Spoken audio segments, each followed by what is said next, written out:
Bienvenido a nuestra serie Explorando a tuya masculinidad. Esta cinta número 1. Aprende a controlarte. ¿Gozas llevar una ropa masculina apropiada? Creo que sí. ¿Lo controlas todo? Sí. ¿Y es disposado a asumir o mando? ¿Y es un hombre? Sí. Levántate. Repincha el conotozuelo bien alto. Sin cusa, ¿al caso tienes ansas? Quita chambra por di fuera. Solamente un costado. No te fa hoy, ¿verdad? Esto me fa mal prego. Tú te estimas de estar pincho. Nos caldrás forzanos. Métetelo bien. O pelo no. O paquete, manflorita. As chollas da familia. Píllatelas. Y es en una taberna. Vale. Repite con yo. Kio. Collons.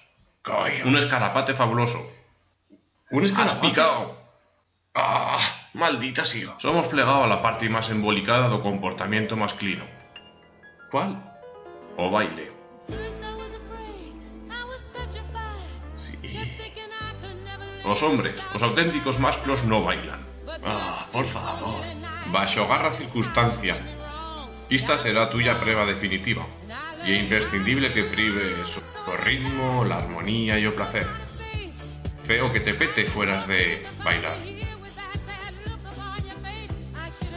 No. ¿Puedes sentirla? Sí. ¿Puedes sentir a diable? Baila, te dicen a orella. Arresta son bailando. Se son metendo a mil. Son bailando funky. Se son divertindo. Y tú no. A calentura te arrociega. Siente su ritmo discotequero. Te lle clamando. No ascuites. Os masclos no bailan.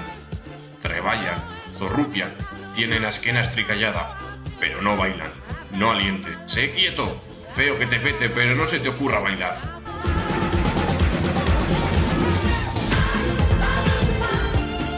¿Qué illes fendo? Deixa de bailar, maldita vedette. Deixa de meñarte. Me illes ascuitando a mi el sudo. Atura. Deixa de meñar o cul. Sé un hombre. Da una agarrada, fote una puñada, moségale a orella belún. Basta, contrólate. Piensa en aznar. Enchuseanche el biel. Biel no baila. Tasamen sabe caminar. Atura, atura. Deixa de bailar de una vez. Bien, ¿qué tal te llevo, Manflorita? Zarrópico.